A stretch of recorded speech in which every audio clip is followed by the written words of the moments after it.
Dhaka varsity আজকে বেশ ভালোভাবেই সাজানো হয়েছে। ভার্সিটির ভিতরে চলছে মিলন মেলা। চারিদিকে জোকমাকালো লাইটিং আর হরেক রকমের ফুলের সমাহারে বেশ সুন্দর লাগছে। নিলয় একটা পুরনো সাইকেল নিয়ে ভার্সিটির ভিতরে প্রবেশ করে। চারপাশ দেখতে থাকে নিলয়। হঠাৎ একটা বাইক এসে তার সামনে ঠাস করে পড়ে যায়। বাইকে দুজন ছেলে ছিল। নিলয়ের সাইকেলে ব্রেক কম থাকাতে সে কন্ট্রোল করতে না পেরে সোজা গিয়ে হদের উপরে পড়ে। একসাথে তিনটে ছেলে এভাবে রাস্তার উপরে পড়বে বিষয়টা দেখার জন্য ফাংশন ছেড়ে মানুষজন দৌড়ে এগিয়ে আসে। ছেলে দুটোর ভিতরে একজনের নাম মিনার আর একজনের নাম রাহান। মিনার আর রাহানকে দেখে সেখানে থাকা স্টুডেন্টগুলো আর কাছে আসে না, তবে তাদের সাথে নতুন একটি ছেলেকেও তারা দেখতে পায়। মিনার আর রাহান উঠে দাঁড়িয়ে দেখে ওদের পাশে একটা লম্বা, চুলগুলো বড় আর পুরাতন একটি মেরুন রঙের গেঞ্জি পরে ভাঙা সাইকেল নিয়ে পড়ে আছে। রাহান মিনারকে বলে, এই শালাটা কে রে? সে এসে আমাদের উপরে পড়েছে। তাকে দেখ, তোর দামি বাইকের কি অবস্থা করেছে সে। ওর সাইকেলে লেগে তোর বাইকের ব্যাকলাইট দুটো ভেঙে গিয়েছে। কি করবি ওটা রে? রায়হান, মার শালাকে। রাহান মিনারের কথা শুনে নিলয়কে টেনে তোলে। কোনো কথা ছাড়াই রাহান আর মিনার নিলয়কে অনেক মারতে শুরু করে। নিলয় বুঝতেই পারে না কি হয়েছে, তাকে কেনই বা মারছে এভাবে। নিলয়ের নাক থেকে রক্ত পড়তে শুরু করছে। আশেপাশে অনেক মানুষ দাঁড়িয়ে দেখছে এটা। ভাই, আমাকে মারছেন কেন? আমি কি করেছি? আপনারা আমার সাইকেলের সামনে এসে পড়েছেন। আমি ব্রেক চাপার আগেই আপনাদের উপর এসে পড়েছি। তোর জন্য আমার দামি বাইকের লাইট ভাঙছে। দে জরিমানা দে। রায়হান, মার শালাকে। আমাকে কেউ বাঁচাও। আপনারা দাঁড়িয়ে আছেন কেন? কেউ তো সাহায্য করুন। আমাকে দুজন মারছে কোনো কারণ ছাড়াই। শালা, কেউ তোকে বাঁচাতে আসবে না। ওরা আমাকে জানে। কোনো মায়ের দুধ খাওয়া ছেলে নেই যে আমার সামনে এসে তোকে বাঁচিয়ে নেবে। সবটাকে এখানে কেটে রেখে দেবো। বন্ধু, টাকা পয়সা যা আছে সব নিয়ে নিয়েছি। শালা বাটর ফোন চালায়, এটার দরকার নেই। চল এখন, না হলে দেরি হয়ে যাবে। কথাগুলো রাহান বলতে বলতে বাইকটা উঠায়। তারপর দুজনে সেখান থেকে বাইক নিয়ে চলে আসে। নিলয় মাটিতে পড়ে থেকে ওদের চলে যাওয়ার দিকে তাকিয়ে থাকে। নিলয় উঠতে যাবে এমন সময় একটা মেয়ে এসে নিলয়ের দিকে হাত বাড়ায়। নিলয় মেয়েটার দিকে তাকাতেই মেয়েটা বলে, আমার জন্য আপনার মার খেতে হয়েছে। উঠুন। ওরা এরকমই। ওরা এখানে আপনাকে মেরে ফেলেনি, এটাই আপনার কপাল। উঠুন এখন। নিলয় মেয়েটার হাত ধরল। মেয়েটা নিলয়ের হাত টেনে ধরতেই নিলয় উঠে দাঁড়ায়। মেয়েটা বলে, আপনার অনেক লেগেছে। ঠোঁট মুখ ফেটে রক্ত বের হচ্ছে। চলুন ডাক্তারের কাছে নিয়ে যাই। লাগবে না, ধন্যবাদ। নিলয় তার সাইকেলটা টেনে তোলে। মিনার আর রাহান দুজনে মিলে ওর সাইকেলটা ভেঙে দিয়েছে। নিলয় ভাঙা সাইকেলটা ঠেলতে ঠেলতে ভার্সিটি থেকে বের হলো। মিনার হলো রাষ্ট্রমন্ত্রীর ছেলে। মেহরাব চৌধুরী খুবই পাওয়ারফুল নেতা। সাধারণ কিংবা ভিআইপি মানুষদেরকেও একদমই মানুষ মনে করে না। তিনি যেমন খারাপ তেমনই হয়েছে তার ছেলে মিনার। মিনার ভার্সিটির থার্ড সেমিস্টারের স্টুডেন্ট। মিনারের একটা বিজনেস আছে। মহিলা হোস্টেলের নামে মেয়েদেরকে নিয়ে সে গোপনে পতিতালয়ের বিজনেস করে। তবে সেটা কেউ জানে না। মিনার মাঝে মাঝে ভার্সিটিতে আসে, কিন্তু আজ এসেছে নাবিলার জন্য। নাবিলা আজকে ভার্সিটিতে ঢোকার মুহূর্তে কোথা থেকে মিনার আর রাহান বাইক নিয়ে ঢোকে। পিছন থেকে এসেই নাবিলার কাঁধে হাত দিয়ে ছোট্ট করে চড় দেয় মিনার। নাবিলা চিৎকার করে বলে, কোন শালারে? তাকে দেখে মিনাররা এসেছে। মিনার নাবিলার দিকে তাকিয়ে চোখ মারতে থাকে, ফ্লাইং কিস দিতে থাকে। আর মিনার এপাশ ওপাশ করতে করতে জোরে গিয়ার বাড়াতে থাকে। আর তখনই স্লপ করে পড়ে যায় ওরা নিলয়ের সামনে। নিলয় আর টাল সামলাতে পারে না, হদের উপর পড়ে যায়। নাবিলা এসেছে নিলয়ের সাথে কথা বলতে, কিন্তু নিলয় কথা না বলে সেখান থেকে চলে যায়। নাবিলা ছেলেটাকে চেনে না, এর আগে কখনো দেখছে কিনা মনেও পড়ে না। ভার্সিটিতে কত জায়গা থেকে কত ছেলে মেয়েরা আসে, সবার সাথে সে পরিচিত থাকবে এমন কোনো কথা নেই। বিকেলের রোদ, তার শেষে শক্তিটুকু দিয়ে পিছলা রাস্তায় আঘাত করে চলেছে। সময় যাওয়ার সাথে সাথে সেই তীব্রতা আস্তে আস্তে কমে এসেছে। অনেকটা ছুটির দিন হওয়ার কারণে রাস্তায় খুব একটা ভিড়ও নেই গাড়ির। রাস্তার পাশে পার্ক করা গাড়িতে আরিশের এমনভাবে বসে আছে, তাকিয়ে আছে সামনের দিকে। তার অ্যাসিস্ট্যান্ট রাফাত বলল, কিছু লাগবে ম্যাম? আরশিয়া মাথা নাড়িয়ে না বলে। সে আবার রাস্তার উপরের পাশে তাকায়। রাস্তার পাশের ফুটপাতে বেশ কিছু টাঙ্গের দোকান দেখা যায়, সাথে চটপটি ফুচকার দোকানও আছে। আরিশার চোখে এই টাঙ্গের দোকানগুলোতে আরও পরিষ্কার করে বলতে গেলে একটা বিশেষ দোকানের দিকে সে তাকিয়ে আছে। গাড়ির জানলায় হাত দিয়ে তার উপর মাথা রেখে একদৃষ্টে তাকিয়ে আছে সেদিকে। 3 নাম্বার দোকানটার দিকে এক কোণে বসে আছে একটা ছেলে। চায়ের কাপে বিস্কিট ডুবিয়ে খাচ্ছে। ছেলেটার মাথায় ব্যান্ডেজ, গালে কাটার দাগ দেখা যাচ্ছে। ছেলেটাকে গাড়ির ভিতর থেকে ভালো করে দেখা যাচ্ছে। রাস্তার পাশে টং দোকানে বসে আরাম করে চা খাচ্ছে। ছেলেটার হাতে কয়েকটা বই ধরা রয়েছে। দূর থেকেও স্পষ্ট বোঝা যাচ্ছে বইগুলো সব গল্পের আর ফিজিক্সের বই। আরশিয়া জানে ছেলেটা বই পড়ার অভ্যাস বেশি। কেবল এটাই নয়, ছেলেটার সম্পর্কে বলতে গেলে সব তথ্যই সে জানে। মানে যতদূর জানার ততদূর জেনেছে আরশিয়া। ছেলেটা কোথায় কখন যায়, কার সাথে মেশে, সব কিছুই তার জানা। এতটুকু ছেলেটা সবার জন্য সহজ করে দিয়েছে। আরশিয়া আরেকবার ঘড়ির দিকে চোখ বুলিয়ে নিল। রুটিন অনুযায়ী ছেলেটার এখন উঠে পড়ার কথা। ঠিক 5:30টায় কাজী অফিস লেনে ছেলেটার টিউশনিতে যাওয়া কথা, কিন্তু ছেলেটার ওঠার কোনো নামই নেই আজ। ধীরে ধীরে বসে চা খেয়ে যাচ্ছে ছেলেটা। আরশিয়া এক মনে তাকিয়ে আছে ছেলেটার দিকে। চুপচাপ বসে চা খাচ্ছে। মনে হচ্ছে দিনের বাকিটার সময় তার এখানেই থাকার ইচ্ছা। অবশ্যই এটা নিয়ে খুব একটা চিন্তার কোনো কারণ নেই ছেলেটার। টিউশনির সময় হেরফের হতেই পারে। ম্যাডাম, এই যে আপনার চা। আরশিয়ার খানিকটা চমকে উঠল। চায়ের দোকানে বসা ছেলেটার দিকে এতটাই মনোযোগ দিয়ে তাকিয়েছিল যে অন্য কোনো দিকে লক্ষ্য হয়েছিল না তার। টং দোকানে চা বিক্রি করা পিচ্চি ছেলে চায়ের কাপ হাতে নিয়ে আরিশার সামনে এনে দাঁড়িয়েছে। চা নিয়ে আসা ছেলেটার দিকে তাকিয়ে আরিশা বলল, চা? তোমাকে চা কে দিতে বলেছে? আমি বা আমাদের কেউ তো চা চাইনি। চা হাতে নিয়ে ছেলেটা কিছু না বলে আরিশাকে আবার অবাক করে সামনে হাতের ইশারা করে দেখিয়ে দিল কে তাকে এখানে চা আনতে বলেছে। আয়শা সত্যি অবাক না হয়ে পারল না। ও গত 10 দিন ধরে যাকে ফলো করেছে সেই ছেলেটাই ওর জন্য চা পাঠিয়েছে। আয়শার অবাক হওয়ার কারণ, ও ছেলেটা ফলো করছে, ছেলেটা সেটা বুঝে গেছে। ছেলেটা অনেক বুদ্ধিমান, তবে সহজে বোঝা যায় না। প্রথম কনভারসেশনে ছেলেটা অদ্ভুতভাবে কথা বলে, কিন্তু আরিশার বিষয়ে জানবে এটা আরিশা ভাবেনি। অবশ্য খুব একটা লুকিয়ে থাকার চেষ্টা ছেলেটার কাছে আরিশা করেও নি। আরিশা চায়ের কাপ হাতে নেয়, তারপর বাইরে তাকিয়ে দেখলো ওই তার দিকে তাকিয়ে হাত নাড়ছে, একটু যেন হাসতো। আর বসে থাকার কোনো মানে নেই। গাড়ি থেকে নেমে এলো আরশিয়া। আরিশাকে নামতে দেখে রাফাত এগিয়ে এলো ওর দিকে। ম্যাম, কোথায় যাচ্ছেন? আরশিয়া কেবল তাকালো রাফাতের দিকে। আরিশা কিছু বলতো না। তারপর এগিয়ে যেতে লাগলো চায়ের দোকানের দিকে। ছেলেটা আরশিয়ার দিকে এখনো তাকিয়ে আছে। চোখে মুখে কোনো সংকোচ নেই।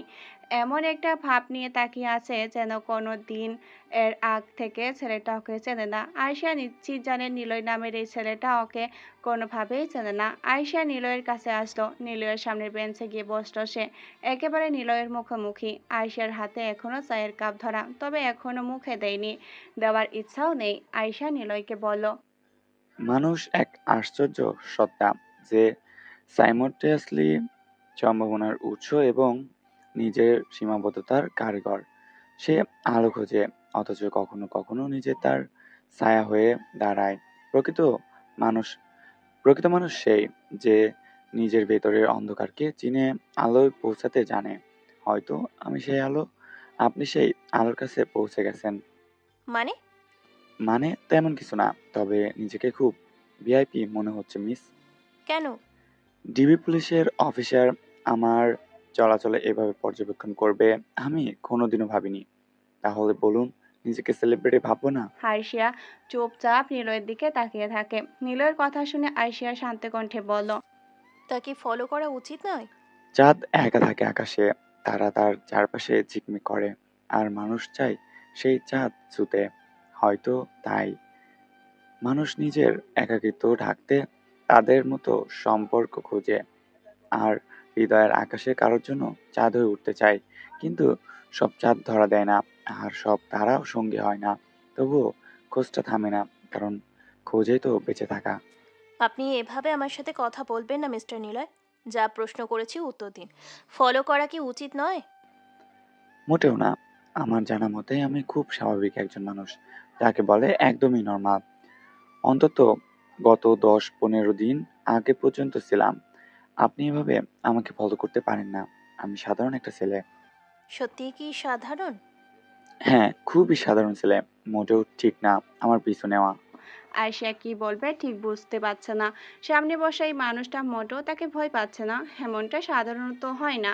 আয়শা আসল পরিচয় জানার পর মানুষ ওকে ভয়ের চোখে দেখা শুরু করে। অনেকের কথাও এড়িয়ে যায় অনেকের কথাও এড়িয়ে যায় কিন্তু এই নিলয় নামের ছেলেটা মোটেও তাকে ভয় পাচ্ছে না, বরং নিলয় একদম স্বাভাবিকভাবেই কথা বলছে আয়শার সাথে। আয়শা চুপ থাকা দেখে নিলয় বলল, আমি কি জানতে পারি আমাকে কেন ফলো করা হচ্ছে? আমাকে কি গুম করার প্রক্রিয়া আনা হয়েছে নাকি? আপনার কি মনে হয় মিস্টার, ডিবি কি কেবল মানুষকে গুম করে? তাদের আর কোনো কাজ নেই? কী সব ভাবনা চিন্তা! থাকলে আমার মতো মানুষের পিছনে এত সময় নষ্ট করতো না। প্রথম দিনে খোঁজ নেওয়ার পরেই আপনাদের মনে হতো আমার পিছনে সময় নষ্ট করার কোনো মানে নেই। কোনো তথ্য দিতে পারবো না, কোনো বিষয় নিয়ে বলতে পারবো না। ম্যাগাজিনের বিষয়টা আমি জানি না। আপনাকে সব খুলেই বলছিলাম। আমি পড়তে ভালোবাসি। ব্যাস এটাই কারণ। আয়শা আবারও চুপ হয়ে গেল। চা ঠান্ডা হয়ে গেছে ওর হাতে থাকা কাপে। সে নিলয়ের দিক থেকে চোখ সরিয়ে নিল। তারপর নিলয় পরের দিন ভার্সিটিতে আসে। ভার্সিটির ভিতরে একটি শিউলি ফুলের গাছ আছে। গাছটা বেশ বড় আর মোটা। শিউলি ফুলের গাছ এতটা বড় আর মোটা হয় এটা নিলয়ের জানা ছিল না। গাছের শিকড়ের উপরে এসে বসল নিলয়। হঠাৎ সেখানে নাবিলা আসে। নাবিলা এসে নিলয়ের পাশে বসে। নাবিলাকে দেখে নিলয় উঠে যাবে, এমন সময় নাবিলা বলে, উঠবেন না, বসুন। আমি কেবল আপনাকে খুঁজছিলাম। হুম। আপনাকে নতুন দেখেছি ভার্সিটিতে। নতুন নাকি? 4th ইয়ার। ওকে। নতুন এসেছি। 4th ইয়ারে ফিজিক্স ডিপার্টমেন্টে পড়ছি। ট্রান্সফার হয়ে এখানে এসেছি। সমস্যা নেই। আমি এমন সময় একটা পাগলি মহিলা, যার গায়ে ছেঁড়া অর্ধনঙ্গ কাপড়, গায়ে ময়লা, চুলগুলো আরো ময়লাতে ভর্তি, এমন পাগলি মেয়ে সামনে আসতো। নাবিলাকে দেখে মেয়েটা বলল, আমার মেয়ে মিম। মিম, তুই বাড়ি চল মা। আমি তোকে খুঁজতে শহরে এসেছি। চল মা বাড়িতে। আর পড়তে হবে না। জানিস মা, আমি আজকে 3 দিন হয়েছে তোরে খুঁজতে গিয়ে কিছু খাইনি। একসাথে ভাত খাবো। তোর জন্য গরুর মাংসের খিচুড়ি রেঁধেছি। নাবিলার হাত ধরে মহিলাটি টানতে থাকে সে। নাবিলা চিৎকার করে বলে, আন্টি, আমি আপনার মেয়ে না, আমি নাবিলা। আপনার মেয়ে এখানে থাকে না, অন্যদিকে খুঁজুন। আমার মেয়ে কোথায়? সে কতদিন হলো বাড়ি আসে না। আমার মেয়েকে পেয়েছি আমি। চল মা। আমি আপনার মেয়ে না। আমার মেয়ে কোথায়? আমার মেয়ের কাছে যাব। ওর নাম মিম। মিমকে আমার কাছে এনে দে। এই নিন বসুন এখানে। নিলয় তার ব্যাগ থেকে রুটি, কলা আর পানির বোতল বের করে দেয়। সেই সব দেখে মহিলাটি নাবিলার হাত ছেড়ে দেয়। মহিলাটি সেগুলো নিয়ে গ্রো গাছে গিলতে শুরু করে। কলা না ছিলে খেতে থাকে। নিলয় মহিলাটির মাথায় হাত বোলায়। নিলয়ের স্পর্শে মহিলাটি ঘাড় ঘুরিয়ে চুপচাপ তাকায় নিলয়ের দিকে। নিলয় মুচকি হাসে। সে হাত থেকে কলা নিয়ে ছিলে দেয়। তারপর প্যাকেট থেকে রুটি বের করে মহিলার দিকে বাড়িয়ে দেয়। মহিলাটি চুপচাপ শান্তভাবে বসে আস্তে ধীরে খেতে থাকে। নাবিলা নিলয়ের দিকে একদৃষ্টে তাকিয়ে থাকে। মহিলার খাওয়া শেষ হয়। পানি খেয়ে গাছের ছায়ায় মাটির উপরে গিয়ে ঘুমিয়ে পড়ে। নাবিলা আসে নিলয়ের পাশে, বলে, ওনার নাম আমরা জানি না। গত 3 মাস ধরে ওনাকে দেখছি। প্রথম যেদিন এখানে এসেছিল সেদিন উনি এমন পাগল ছিল না। তার মেয়ের নাম মিম। প্রথম বর্ষে পড়তো। যদিও দেখিনি, তবে ভার্সিটিতে এসে সারা জায়গায় খুঁজছিল। টিচারেরও জানে না মিম কোথায়। পরে তিনি ভার্সিটির সামনে দাঁড়িয়ে কাঁদছিল। এরপর মিনারেরা আসে সেখানে। মহিলাকে চলে যেতে বলে, কিন্তু তিনি তার মেয়েকে খুঁজতে থাকে। আল নাফসা মহিলা হোস্টেলের নাম বলে মহিলাটি। তার মেয়ে নাকি সেখানে উঠেছিল। মিমের ছবিও দেখায়। মিনারেরা ভার্সিটির সামনে থেকে মহিলাটাকে সরায়, ওনাকে অনেক মারে, মাথায় আঘাত করে।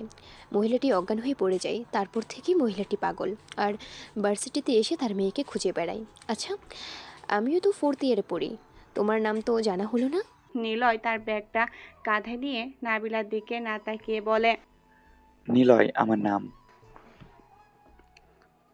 নাবিলা বুঝতে পারে না হঠাৎ করে এই নতুন ছেলেটা কোথা থেকে আগমন করেছে। ছেলেটা দেখতেই সুন্দর, কিন্তু গায়ে পুরাতন কাপড় চোপড়, সবার সাথে তেমন মিশে না। নিলয় চলে যাচ্ছে, হঠাৎ সেখানে মিনারের আসলো। নিলয়ের সামনে এসে দাঁড়ালো। মিনার বাইক থেকে নেমে নিলয়ের কাছে আসে। কিরে, তোকে না কালকে আমি মারলাম, আজকে ভার্সিটিতে এসেছিস? দেখি আজকে কত টাকা এনেছিস ভার্সিটিতে। ভাই আমার ছেড়ে দেন, আমি তো কিছু করিনি আপনাদের। ওই রায়হান, দেখ পকেট চেক করে।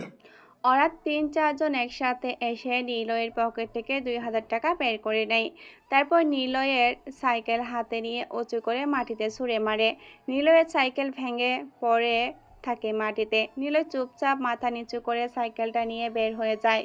নিলয়ের সামনে আয়শিয়া বসে আছে। মেয়েটা নিলয়ের পিছু নিয়েছে তার কারণ দুটো। প্রথমটা হলো মিনারের সাথে নিলয়ের ঝামেলা। নিলয় হয়তো মিনারের খবর কিছুটা হলেও নিলয় নিতে পারবে, তাই আয়শিয়া নিলয়ের পিছনে ঘুরছে। আরেকটা কারণ হলো গত 10 দিন আগে আয়শিয়া এক গলির মোড়ে থেকে কয়েকটা ছেলেকে আটক করে। আরও কয়েকজন পালিয়ে যায় সেখান থেকে। তাদেরকে রাফাতরা ধাওয়া করে। আয়শা 3 জন ছেলের সাথে দাঁড়িয়ে থাকে। হঠাৎ আয়শা আরেকটা ছেলে পিছন থেকে এসে মাথায় জোরে স্টিক দিয়ে বাড়ি দেয়। আয়শা নিচে পড়ে যায়। আয়শাকে মারতে শুরু করে দেয় ছেলেগুলো। নীলে তার সাইকেল নিয়ে সেদিক দিয়ে যাচ্ছিল। হঠাৎ করে দেখতে পায় 4 জন ছেলে একটা মেয়েকে অনেক মারছে। নীলয় সাইকেল থামিয়ে সেখানে আসে। নীলয় বলে, এভাবে মারলে কেউ মরে না। ওই কে তুই?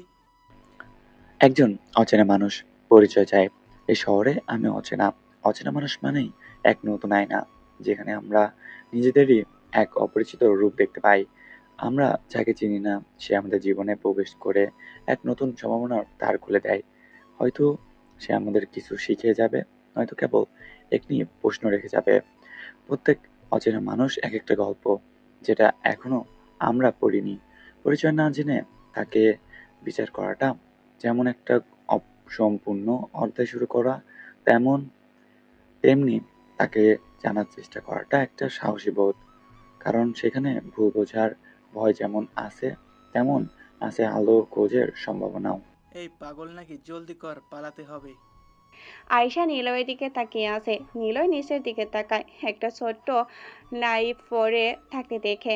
নিলয় সেটা তুলে নিয়ে আয়শার দিকে তাকায়। মেয়েটার মাথা, ঠোঁট ফেটে রক্ত বের হচ্ছে। দুটো ছেলে এগিয়ে যায় নিলয়ের দিকে।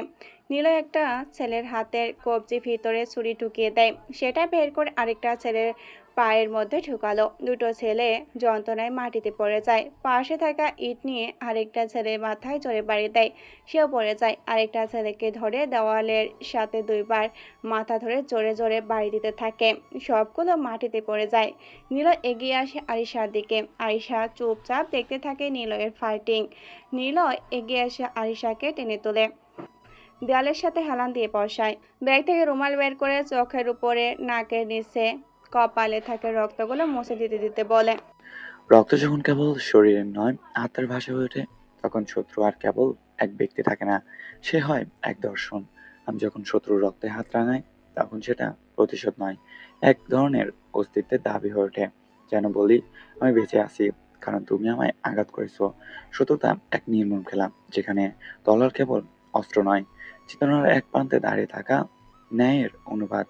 আমি তাকে আঘাত করি যেন নিজের দুর্বলতা খনন করতে পারি। এই খেলায় কেউ বিজয় নয়, কারণ রক্ত পড়ে দুজনেরই, কেবল মাটি বোঝে কাঠটা আগেও ঝরেছিল। Take care. নিলয় সেখান থেকে চলে যায়। আরশিয়া তাকিয়ে থাকে তার হাতে থাকা বইগুলোর দিকে। সেখানে একটা বই দেখে আরশিয়া চোখ সরাতে পারে না। আর সেই বইটার নাম হলো মিস্টার গডফাদার। আরশিয়া জানে এই গডফাদারকে। সে হলো শহরের একজন মাস্তান।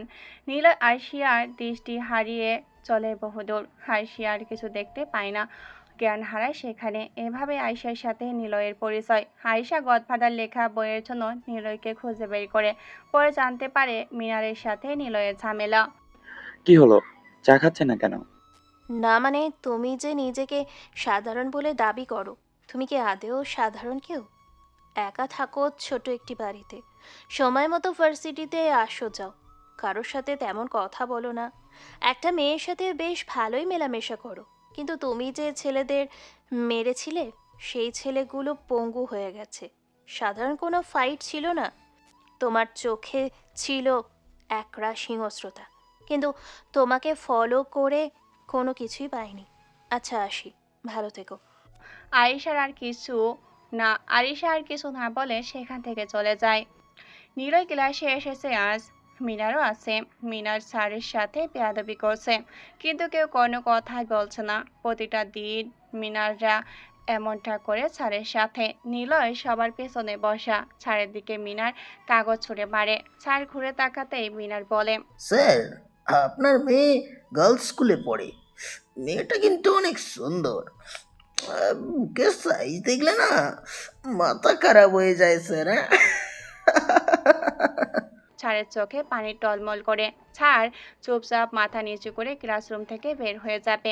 এমন সময় নিলয় উঠে দাঁড়িয়ে বলে, স্যার, যাবেন না। কুকুরের কাজ হলো একা কোনো মানুষকে দেখতে পেয়ে লাগাতার ঘেউ ঘেউ করা। কুকুরকে ঘেউ ঘেউ করতে দেন। একটা লাঠি নিয়ে এসে কুকুরদের পিটাবেন, দেখবেন পরবর্তীতে ওই কুকুর আর ঘেউ ঘেউ করার সাহস পাবে না। নিলয় উঠে দাঁড়ায়। সে নিলয়ের দিকে তাকিয়ে বলে, ওই শালা, কুকুর বললি কাকে? কুকুরকে কুকুর বলেছি। কেউ যদি নিজেকে ভাবে তাহলে কিছু করার নেই। ক্লাসের সবাই হাসতে থাকে। মিনারের মেজাজ খারাপ হয়ে যায়। সে উঠে নিলয়ের কাছে আসে। নিলয়ের জামার কলার টেনে ধরে। মিনার বলে, তোকে এমন মারবো না, নিজের চেহারাটাও চিনতে পারবি না। নিলয় মিনারের কানের কাছে মুখ আনে ফিসফিস করে বলে, শোন, তোকে একটা কথা বলি। রক্তের নেশা শুধু নেশা নয়, এক ব্রিহ্মম, এক পিপাসা, যা মানুষের অন্তর্গত অন্ধকারকে জাগিয়ে তোলে। এটি কেবল রক্ত নয়, একে একে সমস্ত নৈতিকতা, সহানুভূতি, মানবতাকে গিলে খায়।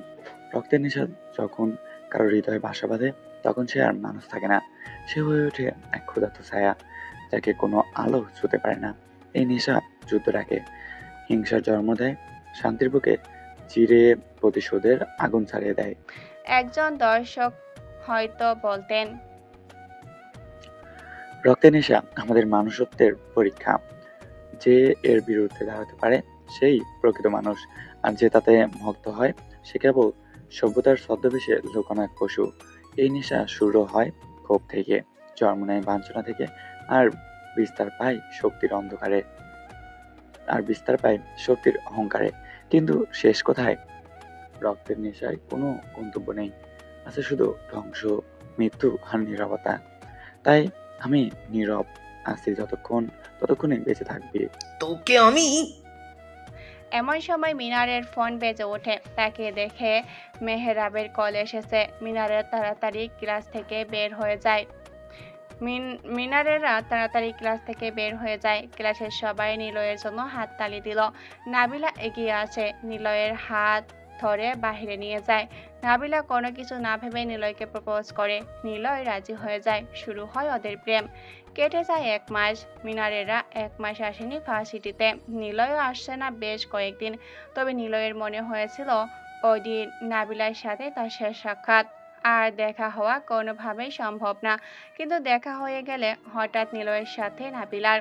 নিলয়ের মন খারাপ থাকলেও একা একা সিনেপ্লেক্সে আসে মুভি দেখার জন্য, কিংবা মাঝে মাঝে প্রচুর মানুষ আছে এমন স্থানে এসে একা একা বসে থাকে।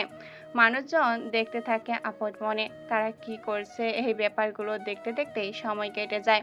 আজকেও এসেছিল একটা মুভি দেখবে বলে, কিন্তু তখনই নাবিলাকে দেখতে পেল। একা হলে হয়তো নাবিলার সামনে গিয়ে কিছু কথাবার্তা বলতো, কিন্তু নাবিলার সাথে একটা ছেলেকে দেখতে পেয়ে থমকে দাঁড়ালো নিলয়। ছেলেটা হলো রাহান। রাহানের বাবার অনেক টাকা। নিলয়ের একবার মনে হয় ওদেরকে এড়িয়ে চলে যাবে, কিন্তু হঠাৎ লক্ষ্য করলো ওর মনটা ভয়ঙ্কর খারাপ হয়ে গেছে। সেই সাথে নাবিলার উপর প্রচন্ড রাগ উঠেছে। ইচ্ছা করছে এখনই ওদের সামনে গিয়ে একটা থাপ্পড় লাগিয়ে দেয় নাবিলাকে। ভালো না বাসলে বলে দিত নাটক কেন করেছিল। মিথ্যা ভালোবাসার কি দরকার ছিল ওর সাথে। সম্পর্কের কিছুদিনের ভেতরে জানা যায় নাবিলা রাহানের গার্লফ্রেন্ড। নিলয়কে কেবল ব্যবহার করেছে নাবিলা। নিলয়ের টাকা নেই, গরিব বলে অপমান করে রাহানের সাথে মিশে যায় নাবিলা। আজকে যে মুভি দেখার পরিকল্পনা করেছিল নিলয় সেটা বাদ দিয়ে দিল। এখান থেকে সোজা বাসায় যেতে হবে। রাতে ওর কাজ আছে। বসুন্ধরা সিটি দিয়ে নিচে নামতে সেই ডিবি অফিসারকে দেখতে পেল নিলয়। অবশ্য আয়শার গায়ে আজকে সেই দিনের মতো প্যান্ট শার্ট পরে নেই।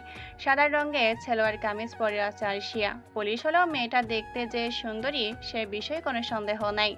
আয়শা অন্য একটা মেয়ের সাথে কথা বলতে বলতে এগিয়ে আসে। সে তার বন্ধুর সাথে শপিং করতে বা ঘুরতে এসেছে। আয়শাকে দেখতে একটা বুদ্ধি মাথায় এলো নিলয়ের মাথায়। যদিও মেয়েটা রাজি হবে কিনা নিলয় জানে না, তবুও এখন মাথা গরমের সময় কেবল মনে হলো এই কাজটা করতে পারলে ওর মনে শান্তি আসবে। নিলয় আর কিছু না ভেবে এগিয়ে গেল মেয়েটার দিকে। বসুন্ধরার গেটে পা দিতে আয়শার চোখ গেল নিলয়ের উপর। পাশে সুজনা রয়েছে। তার এমন একটা ভাব করে সুজনার সাথে কথা বলতে লাগলো যে নিলয়কে সে দেখতেই পায়নি। সেদিনে চায়ের দোকানের পর নিলয়কে আর ফলো করেনি। আয়শার নজর এখন কেবলই মেহের চৌধুরী ও তার ছেলে মিনারের দিকে রয়েছে। আয়শা সত্যি সত্যি বিশ্বাস করেছে নিলয় খুব সাধারণ একটি ছেলে। নাবিলা নামের একটা মেয়ের সাথে তার উঠা বসা। সেই হিসাবে নিলয়কে আর কোনো দরকার নেই ওর। তবে এটাও ভুলে যেতে পারছে না যে ছেলেটা ওর জীবন বাঁচিয়েছে। সেটা সে চাইলেও কোনো দিন মন থেকে মুছে ফেলতে পারবে না। তাই মনে মনে সিদ্ধান্ত নিয়েছে সে ছেলেটাকে আর কোনো প্রকার জিজ্ঞাসাবাদ কিংবা ঝামেলার ভিতরে ফেলবে না। তাই আজকে যখন দেখতে পেল যে ছেলেটার সামনে দিয়ে হেঁটে আসছে, এমন একটা ভাব করলো যে তাকে সে দেখতেই পায়নি। কিন্তু যখন স্বয়ং নিলয়কে ওর দিকে এগিয়ে আসতে দেখলো তখন আর এড়াতে পারলো না। নিলয় নিজেই ওর সাথে কথা বলতে চাচ্ছে। এটা খানিকটা অন্যরকম লাগলো আরিশার কাছে। একবার মনে হলো নিলয় হয়তো ওকে দেখতে পেরেছে, তার উপর ভেবে নিয়েছে যে ওরা হয়তো এখনো ওকে ফলো করছে। তাই আবারও কথা বলার জন্য এগিয়ে এসেছে নিলয়। নিলয় একেবারে আরিশার সামনে এসে বলল। মিস আরিশা। আয়শা ততক্ষণে থেমে গেছে। তাকে দেখে সুজনাও থেমে গেছে। নিলয় আবার বলল, আপনি কি এখানে কাজে এসেছেন নাকি এমনি ঘুরতে? আয়শা মনে মনে বলে, যাক ছেলেটা এই মনে করেনি যে ওকে ফলো করা হচ্ছে। যদি এমনটা ভাবতো লজ্জা পেতাম। এটা ভেবে আরিশা একটু স্বস্তি লাগলো। তারপর সুজনার দিকে একবার তাকালো আরিশা। তারপর বলল, বন্ধুর সাথে মুভি দেখবো ভাবছি। ও গ্রেট। আমিও মুভি দেখতে এসেছিলাম, একটা কারণে ফিরে যাচ্ছি। ও তবে এখানে মনে হচ্ছে আবারও মুভিটা দেখে যাই। তবে এখন মনে হচ্ছে আবারও মুভিটা দেখে যাই, কিন্তু তার আগে আপনার একটা ছোট্ট সাহায্য দরকার। আরিশা খানিকটা সরু চোখে তাকালো নীরবের দিকে। ছেলেটার গলার স্বর হঠাৎ করে পাল্টে গেছে। কাজের কারণে আরিশার অনেক মানুষের সাথে কথা বলতে হয়। মানুষের কোনো কথা বলার আগে কী ধরনের কণ্ঠে পরিবর্তন হয় সেটা আরিশার বেশ ভালো করে জানা আছে। সেটা ছাড়াও আরিশা যথেষ্ট ষষ্ঠ ইন্দ্রি খুব প্রবল। নিলয়কে ওর দিকে আসতে দেখে মনে হয়েছিল সামনে কোনো ঝামেলা হতে চলেছে। এখন সেই অনুভূতিটা কেন যে আরো প্রবল হয়ে উঠল। রাহান নাবিলাকে নিয়ে কিছুটা ঘোরাঘুরির পর হঠাৎ করে থেমে যায়। কি হলো? কিছু না, বাসায় যাব। আরে বাবা, মাত্র এলাম। তো কি হয়েছে? এখন যাওয়া যাবে না? রাগে নাবিলার পুরো শরীর কাঁপছে। পুরো পৃথিবীটা অসহ্য লাগছে। রাহান ছাগলটাকে সব থেকে বেশি অসহ্য লাগছে ওর। একটু আগে রাহানকে মনে হচ্ছিল জগতের অন্যতম সুদর্শন আর স্মার্ট ছেলে, আর এখন এই রাহানকে সব থেকে বড় ছাগল মনে হচ্ছে। এমন কেন হচ্ছে? নিলয়ের জন্য? নিজের লক্ষ্য সম্পর্কে নাবিলা অনেক আগে থেকেই জানতো। সে জীবনের কাছ থেকে কি চায় আর সেই চাওয়ার জন্য তাকে কি কি করতে হবে সেটা সম্পর্কে সে পরিষ্কার ধারণা রেখে এসেছে সেই ছোটবেলা থেকেই। কিন্তু এখন সব কিছু কেন পাল্টাপাল্টি হয়ে যাচ্ছে? নীলয় যখন বলেছিল সে গরিব, তার কিছু নেই, ভালোবাসা তার কাছে কেমন যেন। তখনই নাবিলা তার সাথে সব সম্পর্ক শেষ করে দিয়ে চলে এসেছিল। তবুও তার মনে একটা ধারণা ছিল যে নিলয় হয়তো আবারও ওর কাছে ফিরে আসবে, বারবার অনুনয় বিনয় করে ওকে ফেরত আসার জন্য বলবে। কিন্তু খানিকটা অবাক হয়ে লক্ষ্য করলো যে নাবিলা যখন নিলয়কে আর যোগাযোগ করতে মানা করলো, নিলয় আর একটা বারের জন্য ওকে ফোন করেনি, এমনকি মেসেজও পাঠায়নি। নাবিলা আর রাহান দাঁড়িয়ে আছে, নিলয় আরিশার সাথে ঘুরছে। সেই দৃশ্যটা নাবিলার চোখ এড়ালো না। দেখলো নিলয় অন্য একটা মেয়ের সাথে ঘুরে বেড়াচ্ছে, মেয়েটার হাত ধরে ঘুরছে, হেসে হেসে কথা বলছে। নিজের চোখকে ঠিক মতো বিশ্বাস করতে পারেনি। রাহান তখন নাবিলাকে রেখে মিনারের সাথে ফোনে কথা বলতে যায়।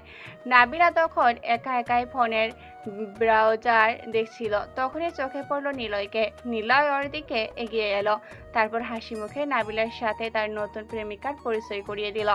নাবিলা, এটা আমার নতুন গার্লফ্রেন্ড আরিশা। তার নাম সুন্দর না? নাবিলা কিছু বলে না। নাবিলা হলো মিনারের কাজিন। নাবিলা জড়িত ক্রাইমে। সে ফোলাফালা ছেলেদেরকে পটিয়ে মিনারের সাথে পরিচয় করে দিত। তারপর সন্ধ্যাবেলাটাই কবির চৌধুরী সব সময় একা একাই কাটে। তখন তার স্ত্রী বেঁচে ছিল, তখন এই সময়টা সে তার স্ত্রীর সাথে কাটাতো।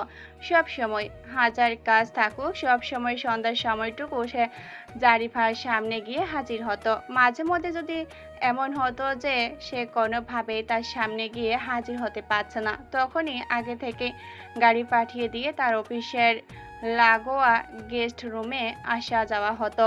এই সময়টুকু সে তার সাথে গল্পগুজব হাসি ঠাট্টা করে কাটাতেন।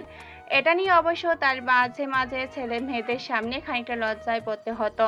ছেলেমেয়েরা তখন প্রায় তার কাছে অভিযোগ করেছিল যে বাবা তাদের থেকে তার মাকে বেশি সময় দেয়, তার আচরণ নাকি নতুন বিয়ে করা জামাইয়ের মতো। তখন ছেলেমেয়েরা ছোট ছিল, জীবনটা অনেক সহজ আর সুন্দর ছিল। কিন্তু সময় যাওয়ার সাথে সাথে সে সময়গুলো কঠিন হয়ে এসেছে। 4 বছর আগে জারিফা ইয়াসমিন তাকে ছেড়ে চলে গেছে। তারও বছরখানেক আগে তার ছোট ছেলে বাসা ছেড়ে চলে গেছে রাগ করে। জারিফার বেঁচে থাকার সময় ছোট ছেলে মাঝে মধ্যেই মায়ের সাথে দেখা করতে আসতো, কিন্তু গত 4 বছরে একটা বারের জন্য সে বাসায় আসেনি। বড় ভাই আর বোন তার দিকে আছে বলে তাদের সাথেও সে ঠিক মতো কথা বলে না। অথচ এই ছোট্ট ছেলে একটা সময় বাবা ছাড়া কিছুই বুঝতো না। স্যার। কবির চৌধুরী ফিরে তাকালেন। তার সেক্রেটারি মিন্টু দাঁড়িয়ে আছে, মুখ খানিকটা শঙ্কিত। ছেলেটা কাজকর্মে এমনিতেই বেশ চটপটে, তবে তার সামনে আসতে ছেলেটা নার্ভাস হয়ে যায়। কবির চৌধুরীকে কোনো এক অদ্ভুত কারণে সে ভয় পায়। অথচ মিন্টুর সাথে সে কোনো দিন খরা কণ্ঠে একটা কথা বলেনি। কবির চৌধুরী বলল, বলো মিন্টু। স্যার, আপনি রিপোর্ট দিতে বলেছিলেন। ওর ব্যাপারে? জি স্যার। বলো, কি খবর শুনি। স্যার, খবর আসলে বেশ জটিল। জটিল বলতে? মানে আমরা আসলে যেমন করে পরিকল্পনা করেছিলাম তেমনই কিছুই হচ্ছে না। কবির চৌধুরী এবার একটু নড়ে চড়ে বসল। মিন্টুর দিকে তাকিয়ে তার মনে হচ্ছে যা ঘটেছে এটা আসলে তার ভুলের জন্য হয়েছে। এখন সে সব কিছুর দায় নিতে তার সামনে এসে হাজির হয়েছে। মিন্টু বলল, স্যার, আমরা যে রাহান নামের ছেলেটাকে ঠিক করেছিলাম সে তার কথা বরখেলাপ করেছে। কবির চৌধুরী খানিকটা ভুরু কুঁচকে তাকালো মিন্টুর দিকে। কথাটা তার পছন্দ হয়নি। কেউ তাকে কথা দিয়ে কথা না রাখলে তার খুব রাগ হয়, তখন তার পিছনে সে উঠে পড়ে লাগে। তার ঘটনা যখন তার ছোট ছেলের সম্পর্কে, তখন তো রাহানকে একটা শক্ত শাস্তি দিতেই হবে। তার ছোট ছেলের প্রেমিকা নাবিলার সম্পর্কে সে খুব ভালো করে খোঁজ খবর রাখে। এও খবর রাখে যে কদিন আগে মেয়েটা কবির চৌধুরী ছোট ছেলের সাথে সব সম্পর্ক শেষ করে দিয়েছে। তার খুব ইচ্ছা হলো মেয়েটাকে ধরে আচ্ছা মতো একটা বকা দিতে, কিংবা নাবিলার বাসায় গিয়ে তার ছোট ছেলের আসল পরিচয় দিলে সুর সুর করে মেয়েটা আবার ওর কাছে ফেরত যাবে। তবে এই কথা যদি সে জানতে পারে তাহলে ফলাফল উল্টো হতে পারে। তাই সেদিকে যায়নি, বরং উল্টো পথ বেছে নিয়েছে। নিজের পরিচয় এক ছেলেকে লাগিয়েছে তার পিছনে। তাকে বলা হয়েছে পারিবারিকভাবে নাবিলার বাসায় বিয়ের প্রস্তাব পাঠানোর জন্য। তারপর যখন সবকিছু একদম পাকাপাকি হয়ে যাবে তখন বিয়ে ভেঙে দিতে। মিন্টু বলল, রাহান আমার কাছে ফোন করে জানিয়েছে যে তার পক্ষে কোনোভাবেই বিয়ে ভাঙা সম্ভব না। তার বাবা মা নাবিলাকে এবং তার পরিবারকে খুবই পছন্দ করেছে এবং সে নিজেও নাবিলাকে পছন্দ করে ফেলেছে। তুমি বলেছো যে এই কাজটা করলে তার জীবন থাকবে না? স্যার, সে গতকালই বলেছে জীবন যাই যাক। I C. কাবির চৌধুরী এবার খানিকটা চিন্তিত হলেন। তার ছোট ছেলেটা কতদিন ধরে একা একা থাকে। নাবিলা চলে যাওয়াতে সে খুব কষ্ট পেয়েছে। ছেলের ভালো করতে গিয়ে শেষে আরো বড় ক্ষতি করে ফেললেন। মিন্টু বলল, তবে স্যার, সমস্যাটা এটা না।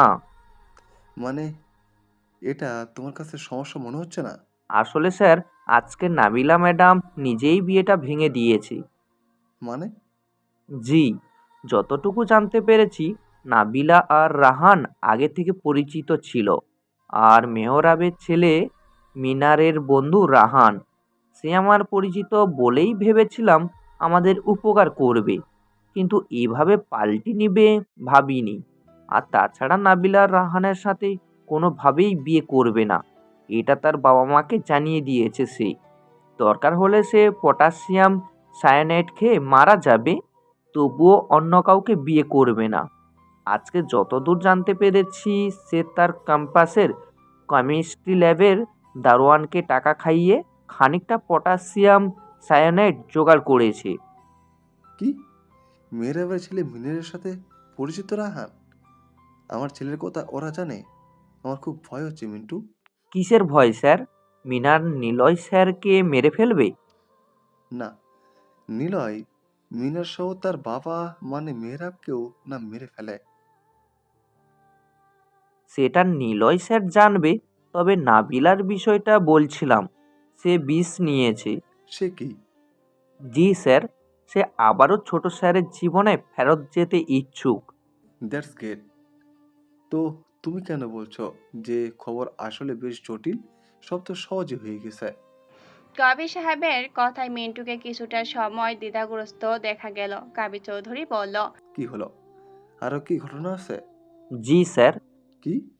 মিন্টু আরো কিছুটা সময় চুপ করে থেকেই বলল, আসলে ছোট স্যার এখন আর নাবিলার দিকে তাকাচ্ছে না। ওই লেডি ডিবি অফিসারের সাথে মনে হয় তার কিছু চলছে। মনে আছে আর সিয়ার কথা? কাবির চৌধুরী কিছু সময় কোনো কথা বলতে পারল না। মিন্টুর কথা ঠিক যেন বিশ্বাস করতে পারছে না তিনি। তারপরও আরেকবার নিশ্চিত হওয়ার জন্য বলল, ডিপি অফিসার মানে ওই আরশি আহমেদ তো? জি স্যার। পুরো দেশে কম করে হলেও কোটিখানিক মেয়ে আছে যার সাথে তার ছোট ছেলের সম্পর্কে জড়াতে পারত। আর সে কি না না খুঁজে খুঁজে এই মেয়ের পিছনেই ঘুরছে। কাবির চৌধুরীর অবস্থা বুঝতে পারে মিন্টু। সে বলে, গত সপ্তাহে তাকে নিয়ে প্রথম মুভি দেখতে গিয়েছিল সিনপ্লেক্সে। আবার গত পরশু দিন বৃষ্টির মধ্যে ছোট স্যার হঠাৎ করে তার অফিসের সামনে গিয়ে হাজির হয়।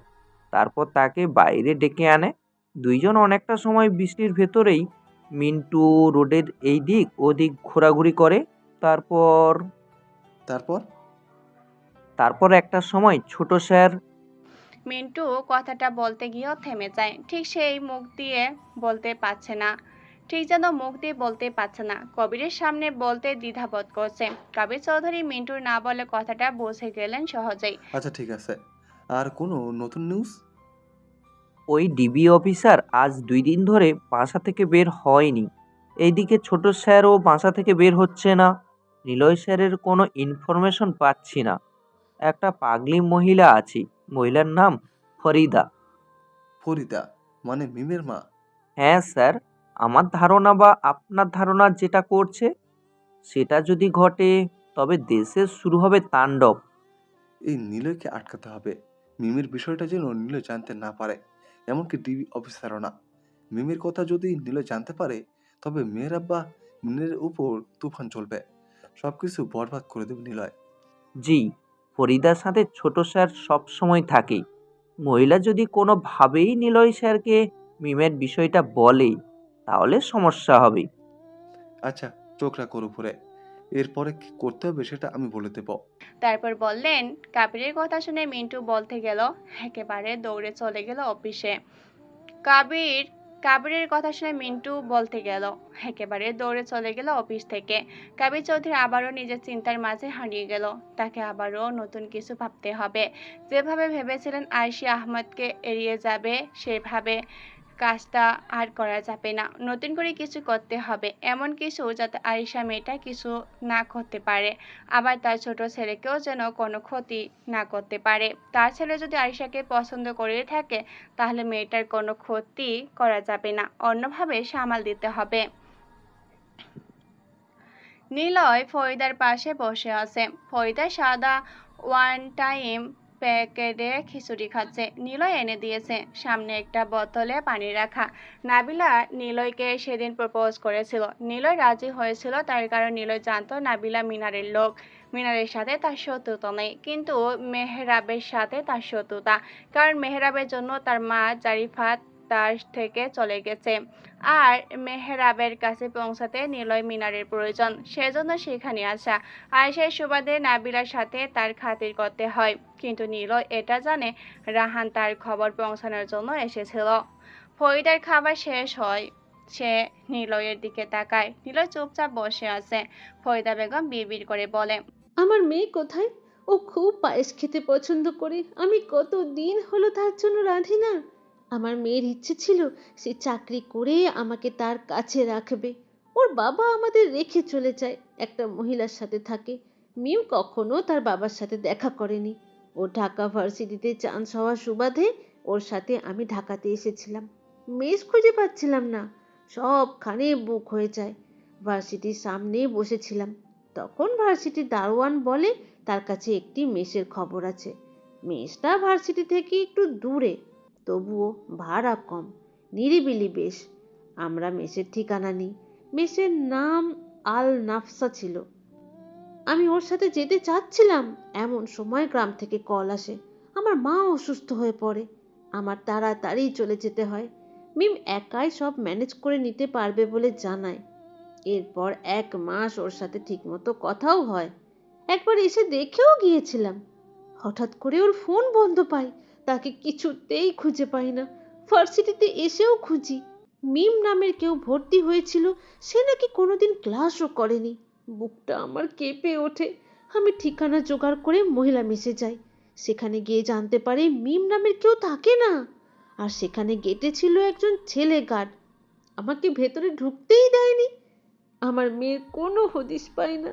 এরপর কয়েকজন ছেলে আমাকে মাথায় মেরে রাস্তার পাশে ফেলে দেয়। একটা ডাক্তার আমাকে সুস্থ করে, কিন্তু আমি ঠিক মতো সুস্থও হতে পারিনি। সেই ডাক্তার সব শুনে বলে এভাবে আমি যদি তার মেয়েকে খুঁজি তবে পাবো না।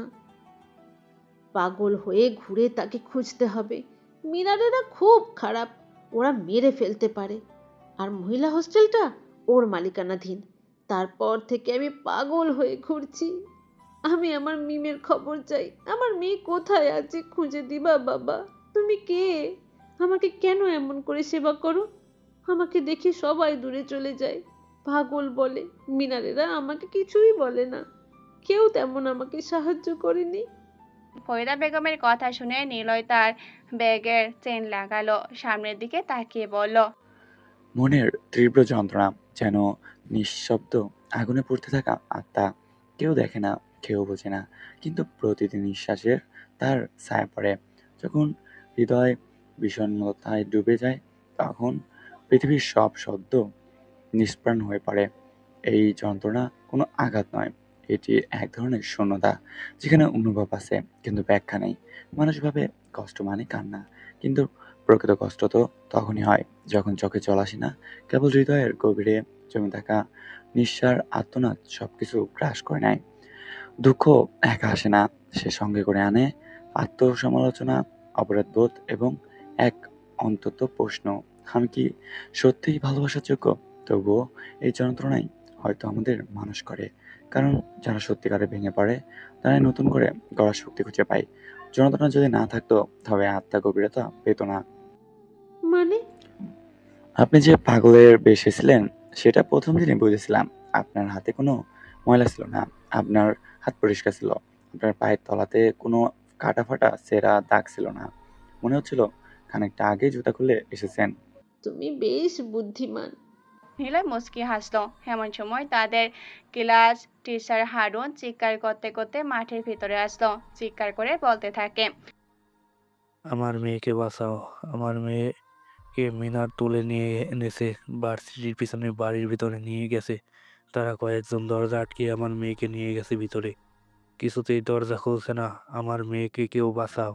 হারুন অনেকক্ষণ ধরে কাঁদতে কাঁদতে চিৎকার করতে থাকে, কিন্তু কেউ এগিয়ে আসে না। নিলয় উঠে দাঁড়ায়। ফরিদা বলে, কোথায় যাচ্ছ? নিলয় হাত ছাড়িয়ে নেয়, স্যারের কাছে আসে। স্যার মাটিতে বসে কাঁদতে থাকে। হঠাৎ কারো পা দেখতে পায় স্যার। মাথা উঁচু করে তাকাতেই দেখতে পায় নিলয় এসেছে। নিলয় স্যারকে টেনে তুলে তারপর বলে, এই শহর বড্ড হিংস্র। এখানে মানুষ হাঁটে কিন্তু অনুভব করে না, স্বপ্ন দেখায় তারপর ছিঁড়ে ফেলে। দূর থেকে দেখবে, কাছে এসে বুকে নিবে না, হাততালি দেবে। দেওয়ালের ফাঁকে ফাঁকে জমে থাকা হাহাকার। এই শহর ভালোবাসে না, শুধু ব্যবহার করে। অপেক্ষা করুন। নিলয় স্যারকে গাছের গোড়ায় বসিয়ে রেখে ভার্সিটির পেছনের দিকে যেতে থাকে। সবাই অবাক হয়ে তাকিয়ে থাকে, কারণ আজকে হয়তো নিলয়ের লাশ দেখবে সবাই। তারপর নিলয় ভার্সিটির পিছনে আসে। মিনি পার্ক বানানো, সেখানে রেস্ট রুম আছে, বিশেষ গেস্টদের জন্য বানানো। নিলয় রুমের দরজার কাছে এসে কড়া নাড়ে, খুব জোরে কড়া নাড়ে। ভিতর থেকে রাহান চিৎকার করে বলে, কে রে শালা, যা ভাগ এখান থেকে। স্যার আসছেন নাকি? আর একটু অপেক্ষা করেন, আপনার মেয়েকে ফেরত দিব। সবে তো শুরু করলাম। নিলয় আরো জোরে জোরে কড়াই নাড়তে থাকে। মিনা তখন ছাড়ের মেয়ের গা থেকে ওড়না খুলছে। ইঞ্জেকশন দিয়েছে হাতে। মেয়েটা কথা বলতে পারছে না ঠিক মতো। মিনার বউকেও হাত দিয়েছে। বাধা দেওয়ার শক্তি নেই মেয়েটার, কিন্তু খুব জোরে দরজা কড়ানোর শব্দে মিনার বেশ বিরক্ত হয়। সে চিৎকার করে বলে, দেখ তো কোন মাদার আসছে, সালাকে আগে আধমরা কর। মিনারের কথা শুনে রাহান, সুজন, আতিক এগিয়ে আসে। দরজা খুলতেই দেখে নিলয় দাঁড়িয়ে আছে। পেছনে নাবিলা। সে দৌড়ে আসে নিলয়কে বাধা দেওয়ার জন্য। নাবিলা এগিয়ে আসতে থাকে। রাহান নিলয়ের বিষয়ে জানে না। মিন্টু কেবল রাহানকে হারায় করেছিল এই ছেলেটার খবর জানতে, কিন্তু রাহান সেটা পরে করেনি। নিলয়কে দেখেই বলে, মিনার নতুন ছেলেটা আসছে। সালারে ভিতরে নিয়ে আয়। ঠিক আছে, আজ তো তুই মরেছিস। নিলয়, যেও না, ওরা তোমাকে মেরে ফেলবে। পেছনে স্যার আর ফরিদা দৌড়ে আসে। রাহান নিলয়ের হাত ধরে ভিতরে নিয়ে যায়। নিলয়কে দেখে মিনার এগিয়ে আসে, গালে একটা ঘুষি দেয়। সালা, নিজেকে কি মনে করিস? সেদিনের ক্লাসে কথাটা ভুলিনি। তোকে মারবো আজকে, তোর লাশও কেউ খুঁজে পাবে না। নিলয় কিছু না বলে স্যারের মেয়ের দিকে তাকায়। গায়ে শুধুমাত্র বেড়া পড়ে আছে। নিলয় মাথা নিচু করে চুপচাপ দাঁড়িয়ে আছে। মিনার ওর লোকদের বলে, সালারে পিটা, আমি আমার কাজ করি। মিনার কথাটা বলে এগিয়ে যায় মেয়েটার দিকে। এমন সময় খুব আস্তে ভীষণ রকম যন্ত্রণার দম আটকে যাওয়া আত্মচিৎকারে মিনার ঘুরে তাকায়। সুজন নামে একটা ছেলের কানের ভিতর দিয়ে একটা চিকন ছুরি ঢুকিয়ে দিয়েছে নিলয়। সুজন সেখানে থপ করে পড়ে যায়।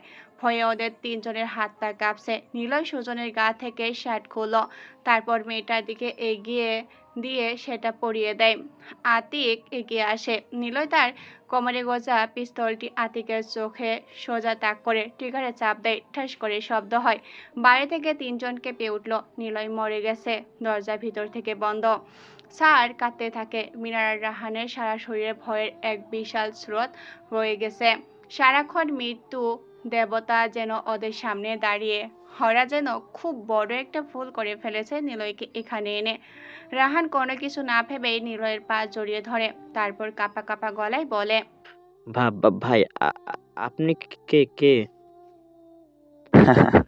শকুন যতই উপরে উড়ুক না কেন, তার চোখ সবসময় নিচের দিকে থাকে। শিকার করার নেশায় সে আকাশে উড়লেও নিচের দিকে তার নজর। আমি হলাম আন্ডারওয়ার্ল্ডের গডফাদার নিলয়। এখানে এসেছিলাম মিনারের জন্য, তার বাবার কাছে পৌঁছানোর জন্য। আমার আরও একটা পরিচয় আছে, বিজনেসম্যান ও আন্ডারওয়ার্ল্ডের নেতা কবির চৌধুরী ছোট ছেলে আমি। ভাই ভাই, আমারে মাফ করে দেন, আমি ভুল করেছি, আমাকে দয়া করে মারবেন না। নিলয় মুচকি হাসে। সুজনের কান থেকে ছুরিটা বের করে, তারপর রাহানের গলায় সোজা ঢুকিয়ে দেয়। নিলয় মিনারকে বলে, মিমের সাথে কি করেছিস? মিম মিম ওই পাগলের মেয়ে। হ্যাঁ, সত্য বললে বেঁচে যাবি। মিম আমার মিম আমার হোস্টেলে ভর্তি হয়। তাকে প্রথম থেকেই ভালো লাগে। তাকে বিছানায় আসার প্রস্তাব দেই। সে আমার হোস্টেলের কথা জানে। সেখানে মেয়েদের নিয়ে রাতে বিজনেস করি। সে সব কিছু তার ফোনে ভিডিও করে। আমার সব কিছু সে প্রকাশ করার হুমকি দেয়। আমরা তাকে মেরে ম্যানহোলের ভিতরে ফেলে দিই। ওকে, গুড বাই। নিলয় তার পিস্তল দিয়ে মিনারকেও গুলি করে। তারপর নিলয় মেয়েটাকে নিয়ে বাইরে বের হলো। নিলয়কে দেখে সবাই অবাক হয়। পিছনে মেয়েটা স্যার এসে তার মেয়েকে জড়িয়ে ধরে। তারপর আয়শা চোখ মেলে কিছু সময় সিলিংয়ের দিকে তাকিয়ে রইল। কিছুটা সময়, তারপর একটু কাত হয়ে জানলার দিকে তাকালো।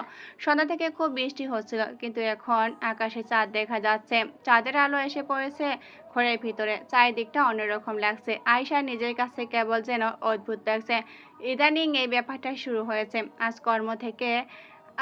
কর্ম থেকে ফোকাস সরে যাচ্ছে এমন কাজকর্ম থেকে ফোকাস সরে যাচ্ছে, এমনটা তার সাথে আগে কখনো হয়নি।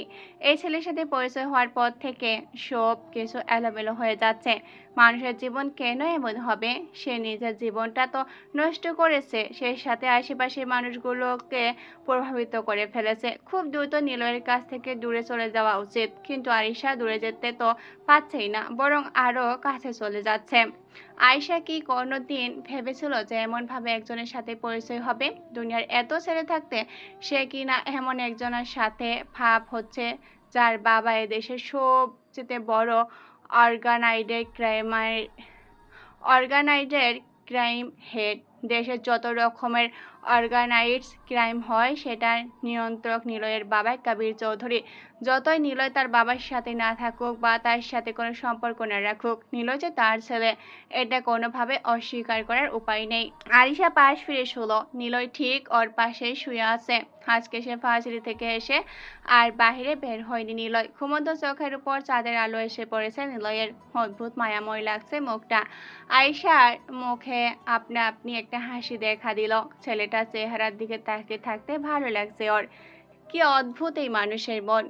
কদিন আগে যে ছেলেটাকে চিনত না, কোনোদিন এই ছেলের সাথে তার ভাব হওয়ার কথাও ছিল না, কিন্তু হয়ে গেছে। গলির মোড়ের ওই ঘটনার পর থেকে নিলয়ের প্রতি একটা আলাদা অনুভূতি তৈরি হয়েছিল। কেন হয়েছিল সেটা আরিশার জানা নেই। ছোটবেলা থেকে সে কখনোই অন্যের সাহায্য নিতে অভ্যস্ত নয়। যা করেছে জীবনের সবকিছু নিজেই। কারো সাহায্য নিলে সেটার সাথে সাথে ফেরত দেওয়ার চেষ্টা করত সবসময়, কিন্তু নিলয়ের সাহায্যের ব্যাপারটা ছিল অন্যরকম। কোনোভাবেই সেটা ফেরত দিতে পারবে না, বা না পারারই কথা। মনের ভিতরে তাই একটা অস্বস্তি বোধ করছিল।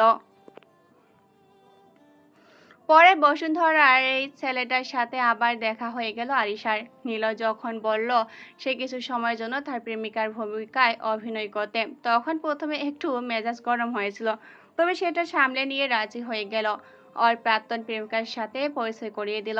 আরিশার সত্যি মজা লাগতে শুরু করলো তখন। নাবিলা মেয়েটা নিলয়ের গরিব চালচলন দেখে প্রতারণা করে নিলয়কে ছেড়ে গেছে। আরিশার এই ব্যাপারটা একদম সহ্য করতে পারেনি।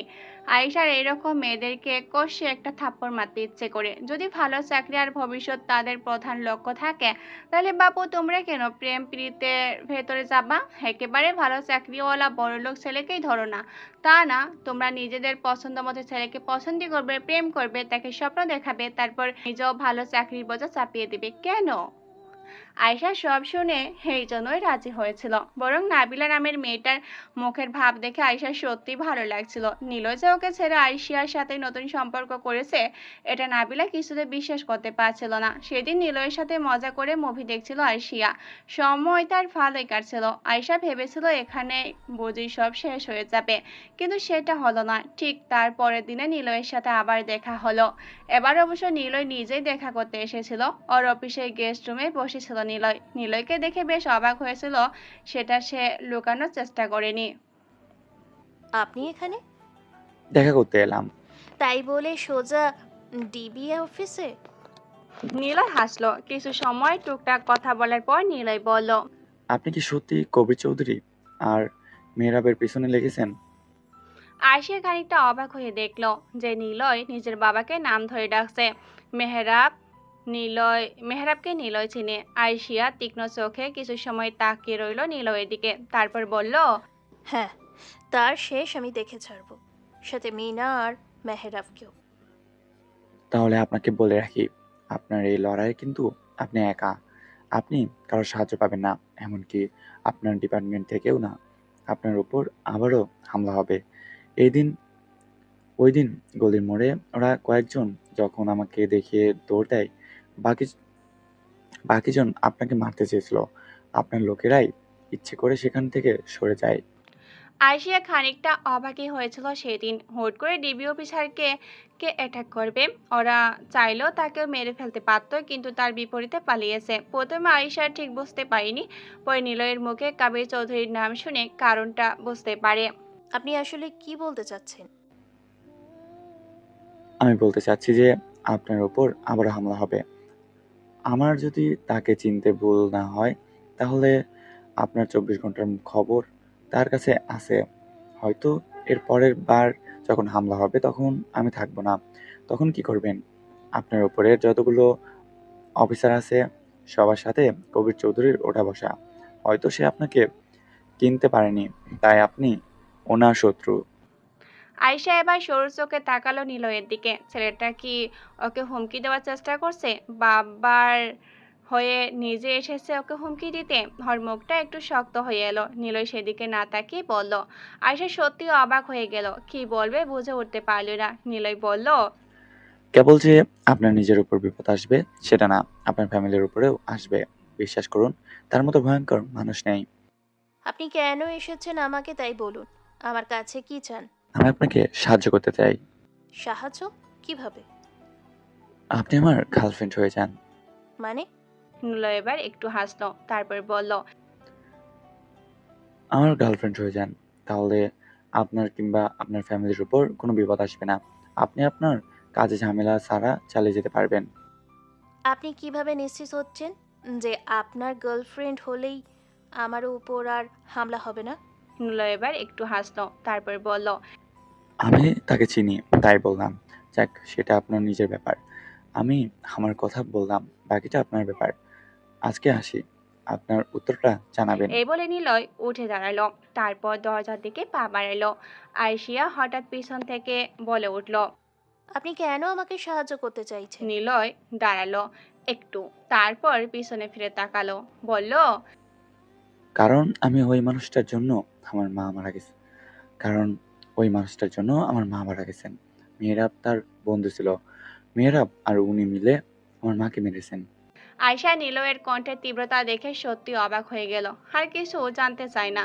তারপর থেকেই তাদের দেখা হতে থাকলো, কিন্তু ঝামেলা বেঁধে গেল অন্যখানে। সপ্তাহখানেক পর এক বৃষ্টির সময় নিলয় হাজির হলো ওর অফিসের সামনে। ওকে ডেকে নিয়ে গেল বৃষ্টির ভেতরে। বৃষ্টির মাঝে ওরা মিন্টোর ডরের ভিতরে হাঁটাহাঁটি করলো, দৌড়ঝাঁপ করলো। আয়শা খানিকটা অবাক হচ্ছিল, এটা দেখে এত বড় হয়েও নিলয়ের মাঝে কি পরিমাণ ছেলে মানুষই রয়ে গেছে। তীব্র বৃষ্টির মাঝে আয়শিয়ার ভেজেও চমৎকার লাগছিল অবশ্য। এইরকম ভাবে কবে শেষ বৃষ্টিতে ভিজেছে সেটা আয়শিয়ার মনে নেই। হাঁটতে হাঁটতে একটা রাস্তা দিয়ে একটা গাড়ির তীব্র গতি চলে গেল। রাস্তায় পানিটা তখন ছিটকে আসছিল আরিশার দিকে। নিলয় তখনই ওর সামনে চলে আসে, একেবারে আরিশার কাছাকাছি। নিজের শরীর দিয়ে ময়লা পানিটা আটকালো নিলয়। নিলয় আরিশার এতই কাছে চলে এসেছিল যে দুজন কেবল দুজনের দিকে তাকিয়েছিল। তারপর কিভাবে দুজন দুজনকে চুমু খেলো সেটা ওরা কেউ বলতে পারবে না। পাতানো প্রেম কিভাবে সত্যি হয়ে গেল সেটা দুজনে কেউ বলতে পারলো না। এখন দিনের একটা সময় আরিশা নিলয়ের কথা ভাবে। ওর ভাবতে ভালো লাগে। এই বয়সে এসেও যে ও এভাবে প্রেমে পড়বে সেটা আরিশা ভাবতেই পারেনি। আরিশা নিলয়ের ঘুমন্ত চেহারার দিকে তাকিয়ে রইল কিছুটা সময়। এতক্ষণ সে আগের কথাগুলো ভাবছিল। এভাবে তাকিয়ে থাকতে থাকতে আবারও ঘুমিয়ে পড়ল। সকালে কারো চিৎকার চেঁচামেচিতে ঘুম ভাঙলো আরিশিয়ার। চোখ মেলে কিছু সময় বুঝতে পারলো সে কোথায় আছে। পারলো না কোথায় আছে। তারপর সব মনে পড়ে গেল। আয়শার ফোন বাজছে, সে নিলয়ের চিলেকোঠায় রয়েছে। নিলয়ের এই চিলেকোঠাটা 8তলা বিল্ডিং এর উপরে। আয়শা হাতে ফোন নিয়ে বাইরে আসে, ছাদে দাঁড়িয়ে রিসিভ করে। রাফাত কল করেছে। ম্যাম, আপনি কোথায়? ঘটনা তো ঘটে গেছে। কি হয়েছে? মন্ত্রীর ছেলে মিনার খুন হয়েছে। মানে মেহরাবের ছেলে মিনার খুন? হ্যাঁ ম্যাম, সাথে ওর বন্ধুরাও। লাশগুলো বড় ব্রিজের পাশের খাদে পাওয়া গেছে। আজকে ভোরে একজন জেলে লাশগুলো দেখেছে। পুলিশকে কল করে সেখানে গিয়ে জানা যায় লাশগুলো মিনার আর তার বন্ধুর। কি? ওদেরকে মারলো কে? জানি না, তবে মেহেরাবের সন্দেহ কবির চৌধুরীর উপরে, কিন্তু খুনের ধারণগুলো কবির চৌধুরীর স্টাইলে নয়। খুব নৃশংসভাবে মেরেছে ওদের। আচ্ছা, আমি একটু পরেই আসছি। আয়শা ফোন কেটে দেয়। রুমের ভিতরে আসতেই কিছু সময় ফ্রিজ হয়ে গেল। নীলয় এক পাশে দাঁড়িয়ে আছে, তার ঠিক সামনেই তার প্রাক্তন প্রেমিকা নাবিলা দাঁড়িয়ে আছে। আয়শা ঘরে ঢুকতেই নাবিলা বিস্ময় নিয়ে ওর দিকে তাকালো। নাবিলা ঠিক যেন বিশ্বাসই করতে পারছে না যে আয়শা এখানে থাকতে পারে। আয়শা এরকম অস্বস্তিকর পরিস্থিতিতে পড়েনি এর আগে। কি বলবে আর কি বলা উচিত কিছুই বুঝতে পারলো না সে। নাবিলা হাত তালি দিল একটা, তারপর নীলয়ের দিকে তাকিয়ে বলল, বাহ, এত দূর! বাহ, আমার হাতটাও ঠিক মতো ধরতে পারতে না। আর এই মেয়ের সাথে এক বিছানায়! এই মেয়ে দেখছি খুবই ফাস্ট, দারুণ। নীলা চুপচাপ দাঁড়িয়ে আছে। সে মুচকি হাসছে, কিন্তু আয়শা বেশ লজ্জা অস্বস্তি বোধ করছে। নাবিলের কথা শুনে আয়শার কান গরম হয়ে উঠল। তার এখন আর চুপ করে থাকাটা মানায় না। সে একটু এগিয়ে এসে বলল, এক্সকিউজ মি, কথাবার্তা সাবধানে।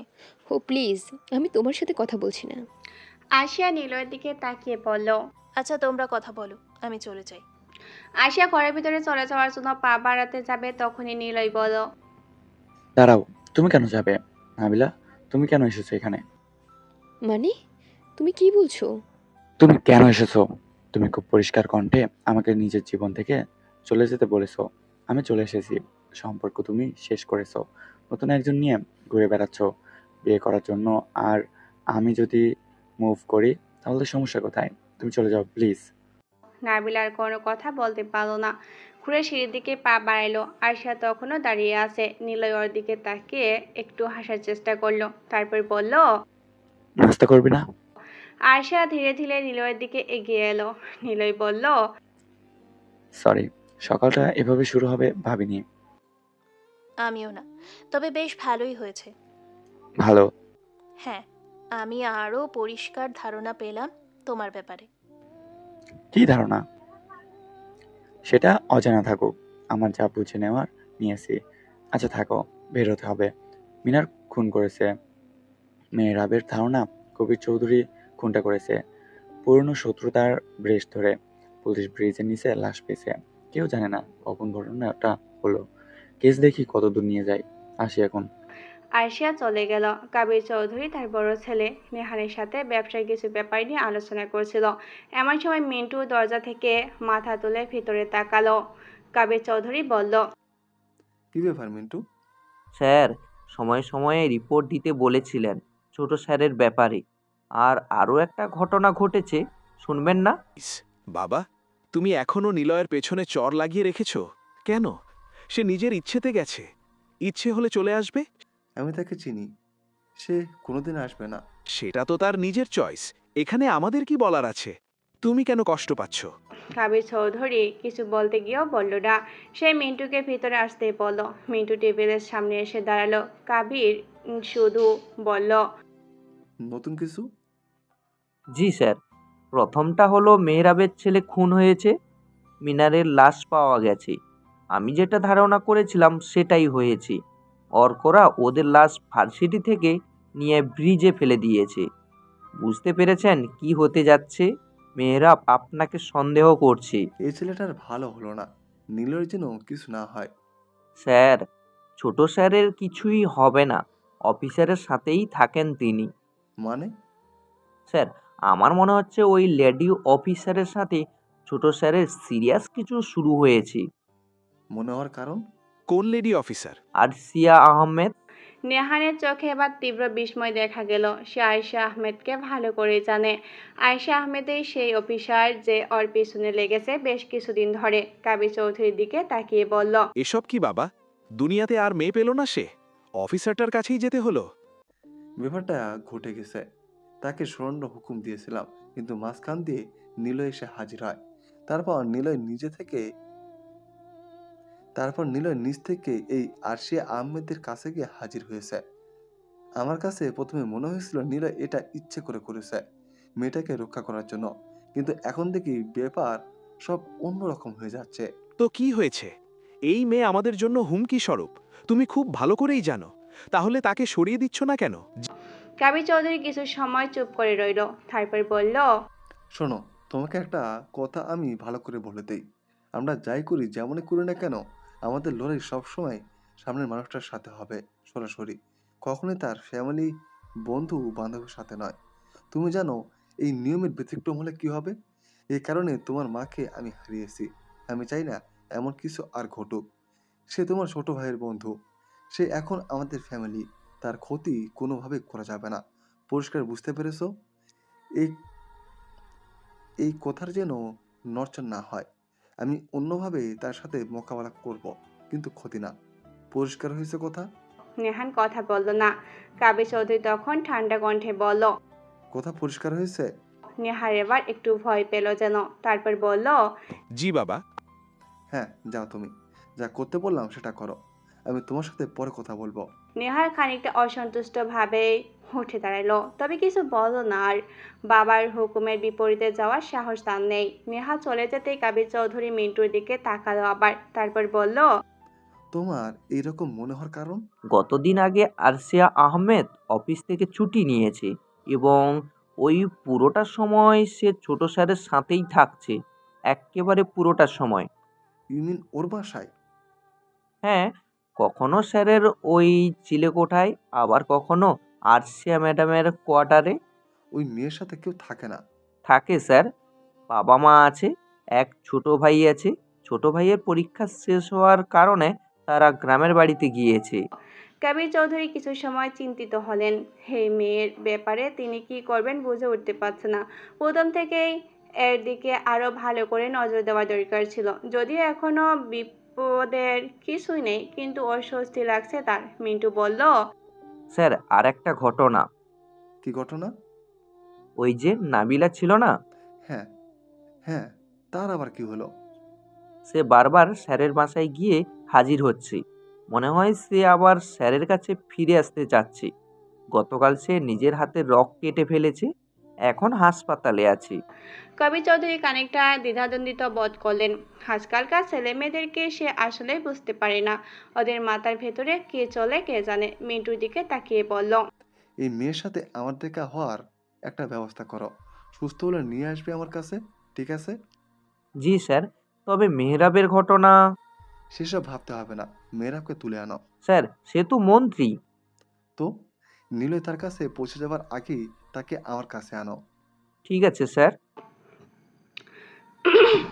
মিন্টু বের হয়ে যায়। কবির গভীর চিন্তায় হারিয়ে গেল। কিছু একটা করতেই হবে, কিন্তু কি করবে? আয়েশা লাশের পোস্টমর্টম করিয়েছে। সে মিনারকে লাস্ট কোথায় রেখেছে জানতে পারছে। ভার্সিটিতে দেখেছিল। ভার্সিটির ছেলেমেয়েরা জানিয়েছে ছাড়ের মেয়েকে তুলে নিয়ে যায় মিনারের পিছনের দিকে। সেখানে আয়েশা এসে দেখেছে ঘরটা একদম পরিষ্কার পরিচ্ছন্ন রাখা, করে রক্ত, হাতাহাতি কিংবা গোলাগুলির চিহ্ন অবধি নাই। স্যারকে জিজ্ঞাসাবাদ করতে জানায়, তারা আমার মেয়েকে তুলে নিয়ে গিয়েছিল, কিন্তু কিছু করার আগে মেহরাব আসে সেখানে, মিনারকে নিয়ে যায়, তাকে হেনস্থা পুরোটা করার আগেই তাকে রেখে যায়। এরপর আর জানি না। তারপর আসলে কি ঘটেছে কেউ জানে না। একটা গাড়ি আসে, তারপর সেই গাড়িটা কিছু সময় পর বের হয়ে যায়। গাড়ির ভিতরে লাশ নিয়ে চলে যায় নিলয়ের লোকেরা। রুমটা পরিষ্কার করে দিয়ে যায়। ফরিদা বেগম জানতে পারে তার মেয়ের কথা। মিম খুন হয়েছে 3 মাস আগে। নিলয়ের কথা মতো ফরিদা কেস করে থানায় মিনারের নাম। তারপর মানহলের থেকে মিমের কঙ্কাল উদ্ধার করা হয়। ফরিদা মেয়ের কঙ্কাল নিয়ে গ্রামে চলে যায়। আর নাবিলার পরিবারের উপর নজর রাখা হবে বলে নাবিলা ভয়ে কাউকে কিছুই বলেনি। স্বাভাবিকভাবেই সে নিলয়ের পিছনে ছুটেছে। আর ভার্সিটির স্যার ঘটনাটার পাল্টে দেয়। ফলে মিনার কোথায় কখন খুন হয়েছে তা কেউ জানে না। আর কে করেছে সেটাও জানে না। আয়শা কোনো হদিশ পাচ্ছে না। হঠাৎ রাফাত বলল, ম্যাম, কালকে নিলয়কে দেখছিলাম, ভার্সিটি গিয়েছিল। মিনারের সাথে তো তার ঝামেলা লেগেছিল। তাকে কিছু জিজ্ঞাসা করে দেখেন কিছু পাওয়া যায় কিনা। আশা রিপোর্ট হাতে নিয়ে রাফাতের কথা শুনল। নিলয় তো কালকে সারাটার সময় তার সাথে ছিল। সকালে ভার্সিটিতে যাওয়ার সময় বলেছিল ফরিদা পাগলির সাথে দেখা করে চলে আসবে। গিয়েছিল একটা শার্ট পরে আর সময় অন্যটা পরে এসেছিল। আয়েশা বুঝতে পারছে না কি হয়েছে। সে নিলয়কে কল করলো। নিলয় মেহরাবের সামনে বসে আছে। মেহরাবের হাত পা বাঁধা। মেহরাব বাড়ি থেকে বের হয়েছিল। রাস্তায় রাস্তায় একটা গাড়ি তার সামনে আছে। নিলয়ের লোকেরা এসে গাড়ি থেকে টেনে বের করে মেহরাবকে। মেহরাব সিকিউরিটিকে গুলি করে দেয়। মেহরাব চোখ থেকে কাপড় খুলে দিল। দেখে কাবিরের ছোট ছেলে নিলয় বসে আছে। নিলয়, তুমি? হ্যাঁ, তোর ছেলেকে আমি মেরেছি। জানতাম। সে কি করেছে? সে তেমন কিছু করেনি, শুধু ভাগের শিকার করার খাবারের কুকুরের মতো ভাগ বসাতে চেয়েছিল। পতিতালয় চালায়, আমার সাথে ঝামেলা করেছিল, মেরে দিয়েছি। পরিশোধ দেবার সময় নেই, ইচ্ছে হয়েছে মেরেছি। আমাকে তুলে আনছো কেন?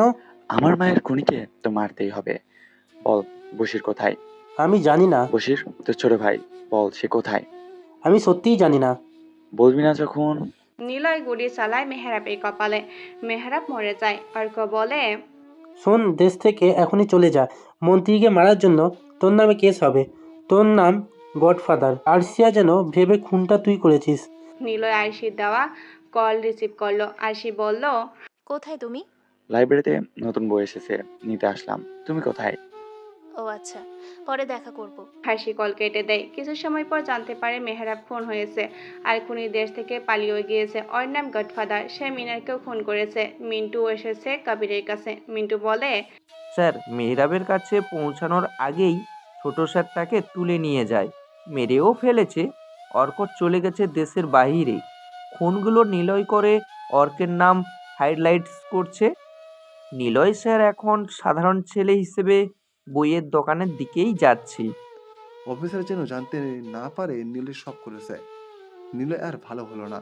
সপ্তাহখানিক পর আয়েশার মন ইদানিং কোনো কারণ ছাড়াই ভালো থাকে। এর পিছনে যে নিলয়ের হাত আছে সেটা কাউকে বলে দিতে হবে না। ছেলেটার মাঝে মাঝে অন্যরকম কিছু একটা আছে। কিন্তু তার ভেতরে যে কি আছে সেটা কিছুতেই বুঝতে পারছে না। আর সবচেয়ে বড় কথা হচ্ছে নিলয় কোনোভাবেই তার বাবার মতো নয়। তার বাবাকে সে ঘৃণা করে। আয়েশা এই ব্যাপারটা কখনো পরিষ্কারভাবে জানতে পারেনি। নিলয়ের কাছে জিজ্ঞাসা করতেও পারিনি। কেবল সে জানে বছর 4 আগে একবার কবির চৌধুরীর উপর হামলা হয়েছিল। কবির চৌধুরী তখন বাড়িতে করে তার বাসার দিকে যাচ্ছিল। সাথে তার স্ত্রীও ছিল। হামলাতে কবির চৌধুরী কিছু না হলেও তার স্ত্রী অর্থাৎ নিলয়ের মা মারা যায়। যদিও তার বছর খানিক আগেই নিলয় বাসা ছেড়ে চলে গিয়েছিল, তবে তখনও মাঝে মাঝে মায়ের কাছে আসতো। মা মারা যাওয়ার পর আর আসেনি সে। নিলয় নিজের মায়ের মারা যাওয়ার পিছনে কবির চৌধুরীকেই দায়ী করেন। আরশিয়া চুপচাপ হাঁটছিল রাস্তা দিয়ে। অফিসের গাড়িটা আজকে সে আনেনি। একটা রিক্সা নিয়ে নিলয়ের ওখানে যাবে। ওদের ব্যাপারটা এখনো অফিসে জানে না। আরশিয়া এখন সেটা মানুষকে জানাতেও চায় না। পরে এসব নিয়ে ভাবা যাবে।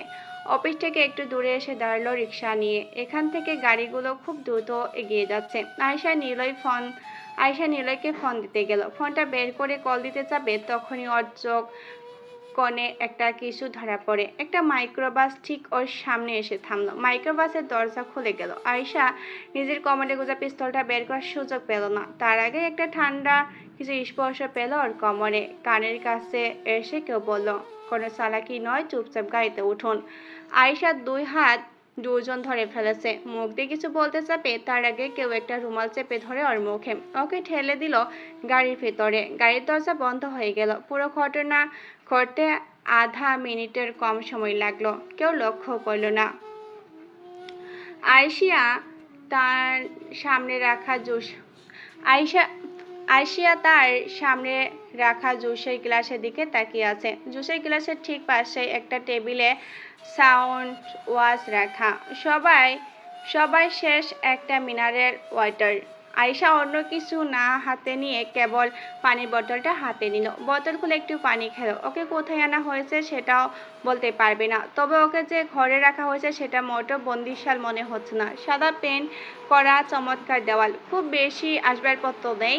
একটা ডেমি ডাবল খাট রয়েছে, তার পাশে একটা সোফা সেট, সামনে একটা ছোট্ট বিডিং টেবিল, আর টেবিলের ওপাশে একটা চেয়ার। ব্যাস আর কিছু নেই। একটা জানলা রয়েছে, তবে সেটাতে ভারী আর দামি পর্দা দেওয়া। ঘরে মৃদু এসি চলছে। আয়শা চারিদিকে তাকিয়ে দেখতে লাগলো। রুমের অবস্থা দেখে আয়শার মনে খানিকটা দ্বিধা জন্ম নিয়েছে। রুম দেখে মনে হচ্ছে ওকে কোনো হোটেলে রুমে রাখা হয়েছে, এবং হোটেলটা বেশ দামি হোটেল সেটা বুঝতে পারছে। সেখানে কেন আনা হয়েছে ওকে? পকেটে হাত দিয়ে দেখলো ওর মোবাইল ফোনটা সাথে নেই, তবে পিস্তলটার সাথে রয়েছে। ওরা এটাকে নিয়ে নেওয়ার চেষ্টা করেনি। আয়শার মনে হয় এখনো সামনের দরজা দিয়ে বের হয়ে যায়। আয়শার মনে হলো এখনই সামনের দরজা দিয়ে বের হয়ে যায়। সামনে যাকে পাবে তাকে গুলি করবে। ওকে জোর করে নিয়ে আসা হয়েছে এখানে, নিজেকে রক্ষার জন্য এই কাজটা সে করতেই পারে। কিন্তু তারপরেই মনে হলো ওরা ওকে অজ্ঞান করেই নিয়ে এসেছে। ওর কাছে যে পিস্তল আছে সেটা ওরা জানে। ওকে তুলে নেওয়ার সময় আরিশা সেটা বুঝতে পারছিল। পকেট থেকে মোবাইল ফোন নিয়ে গেছে, অথচ পিস্তল নেয়নি। এই কারণটাও কিছুতেই বুঝতে পারছে না। আরিশা কি করবে সত্যিই বুঝতে পারলো না। ওকে এখানে কেন আনা হয়েছে সেটাও বুঝতে পারছে না। পালিয়ে যেতে মন চাইলেও এভাবে এখানে আনার পেছনে কারণটা জানতে ইচ্ছে করছে। এই জন্য ও চুপচাপ বসে আছে। অবশ্য খুব বেশি সময় অপেক্ষা করতে হলে না। কিছু সময় পরেই দরজা খুলে গেল। দরজার দিকে তাকিয়ে নিকিতা খানিকটা চমকে গেল। স্বয়ং কাবির চৌধুরী সামনে দাঁড়িয়ে আছে, শান্ত সম্য চোখে তাকিয়ে আছে ওর দিকে। ধীরে ধীরে এগিয়ে আসে সামনে রাখা চেয়ারে বসলো কাবির চৌধুরী। তারপর আরিশার দিকে ওর মোবাইল ফোনটা বাড়িয়ে দিল। আরিশা ততক্ষণে নিজেকে সামলে নিয়েছে, মনে মনে ঠিক করে নিচ্ছে কাবির চৌধুরীকে কি বলবে। কাবির চৌধুরী মুচকি হেসে বলে, আশা করি কষ্ট হয়নি এখানে আসতে। আরিশা খানিকটা দাঁতে দাঁত চিবিয়ে বলল, এখানে আসতে? কবির সাহেব আবার হাসলেন। তারপর